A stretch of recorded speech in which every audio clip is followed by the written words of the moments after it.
Assalamualaikum warahmatullahi wabarakatuh. Saya Muhammad Hatifuddin Berandi dari kumpulan 1 yang bertajuk Perpaduan Kaum dan Internasional.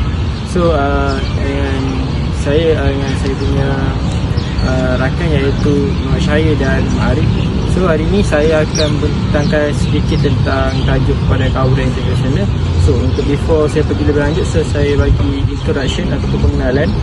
Selepas kemerdekaan, negara telah menghadapi pelbagai masalah, terutamanya masalah perpaduan dan integrasi antara kaum.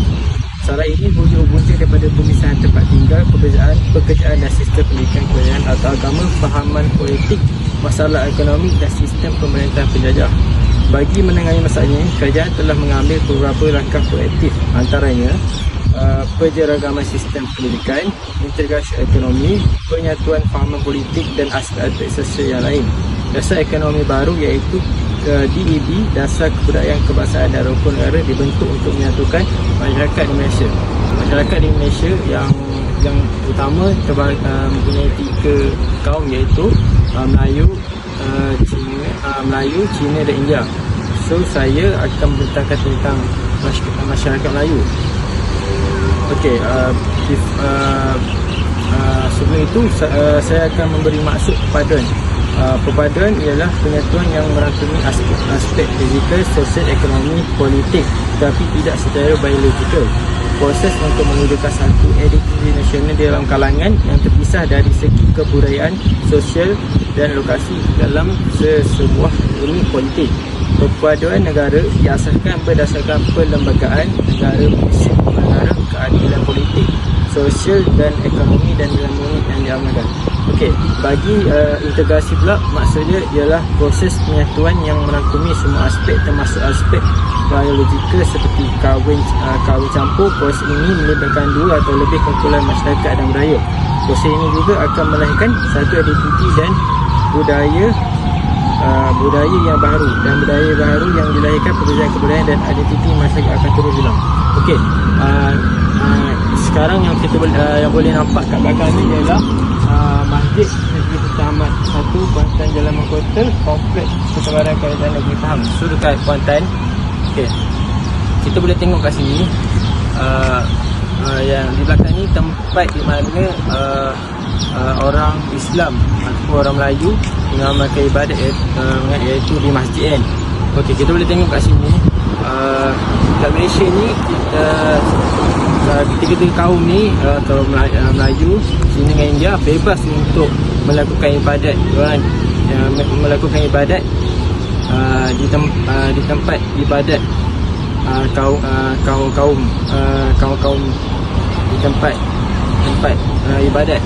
So macam orang Melayu kat masjid, so macam orang Cina ada dekat Pokong dan orang India ada dekat Kuil. Saya Hari Irfan Baharul Aziz ingin membentangkan tajuk maksud perpaduan dan integrasi nasional ialah keadaan rakyat daripada pelbagai etnik, agama dan wilayah hidup dengan aman dalam masyarakat yang bersatu.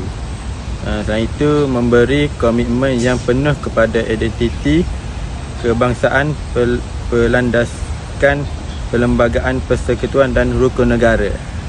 Okey. Seterusnya kita pergi kepada latar belakang hubungan kaum. Pentadbiran. Pentadbiran British memisahkan kaum dari segi kegiatan ekonomi dan pertempatan. Yang kedua, menyukarkan setiap kaum memahami adat, resam dan budaya kaum lain. Okey, antara faktor-faktor yang menjadi punca kepada masalah perpaduan.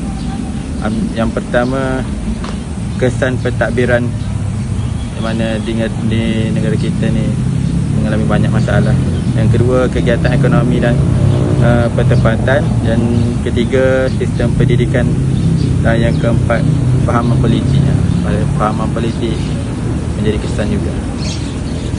Seterusnya saya masuk ada memperkasakan perpaduan dan integrasi nasional.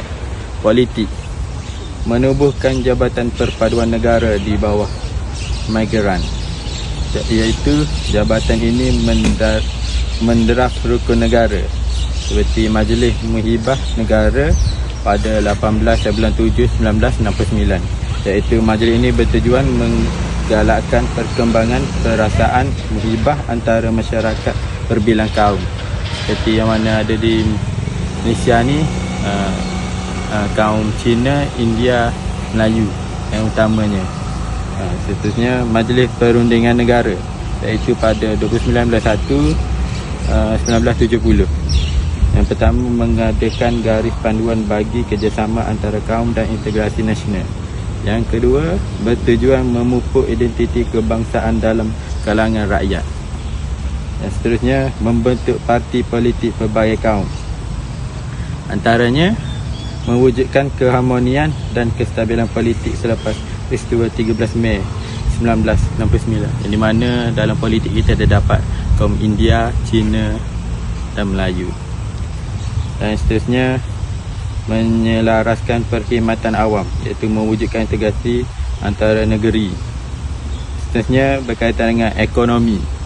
Ekonomi meneruskan rancangan pembangunan 5 tahun, iaitu memberi tumpuan kepada pertumbuhan ekonomi semua kaum, seperti mengadakan bebas tempat beribadat di Malaysia. Contohnya di Tokong Cina ini ada tokoh-tokoh India bagi agama Buddha dan masjid-masjid bagi orang Islam. Seterusnya DEB dan DPN untuk memakmurkan ekonomi rakyat dan negara. Yang kedua, membangunkan pembangunan melalui rancangan pembangunan tanah yang penuh, menambah pendapatan rakyat dan membasmi kemiskinan. Dan seterusnya, zon perindustrian bebas, memajukan bidang perindustrian dan perdagangan dan di Malaysia. Itu sahaja dari saya. Assalamualaikum warahmatullahi wabarakatuh. Nama saya Muhammad Syahir Muhammad Syukri.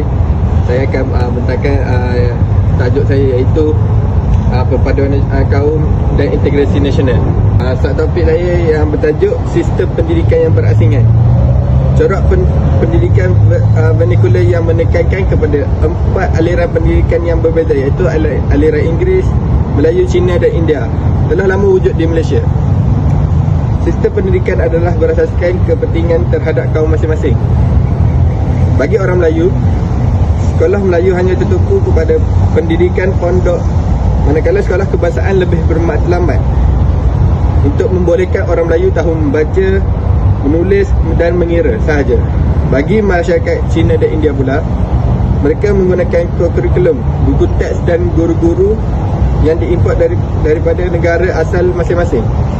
Bagi sekolah aliran Inggeris, kebanyakannya didirikan oleh mubalik-mubalik Kristian dan pihak British di bandar-bandar sahaja. Sekolah ini tidak mendapatkan sambutan baik daripada kalangan penduduk luar bandar kerana bimbang anak-anak akan dipengaruhi sama ada agama Kristian ataupun budaya barat. Seterusnya, menyatupadukan penduduk bagi kaum yang terdapat di Malaysia. Masih terdapat sekolah-sekolah jenis kebangsaan yang menempatkan pelajar-pelajar yang terdiri daripada satu kaum yang sama saja. Kewujudan sekolah-sekolah ini telah mengurangkan peluang untuk berinteraksi dan berhubung dengan pelajar daripada kaum-kaum lain. Keadaan ini sudah semestinya menjadi penghalang kepada kelangsungan pendidikan. Setengah ibu bapa Cina dan India masih cenderung untuk menghantar anak-anak mereka ke sekolah-sekolah jenis kebangsaan. Mereka tidak begitu yakin dengan sekolah kebangsaan yang majoritinya terdiri daripada anak-anak Melayu. Ada yang bimbang anak-anak mereka akan dimelayukan atau diislamkan. Ada pula yang memberi alasan sekolah jenis kebangsaan sahaja yang boleh mendidik anak-anak mereka mewarisi budaya asal mereka. Justru tidak heranlah sehingga kini kita boleh melihat kewujudan sekolah berbagai aliran seperti sekolah kebangsaan, sekolah jenis kebangsaan Cina, sekolah jenis kebangsaan Tamil, sekolah menengah dan sekolah menengah Cina persendirian. Kewujudan sekolah berbagai aliran ini pasti memberikan impak negatif kepada perstrukturan negara kerana mempunyai corak pendidikan yang amat berbeza-beza. Sekian sahaja daripada saya. Terima kasih.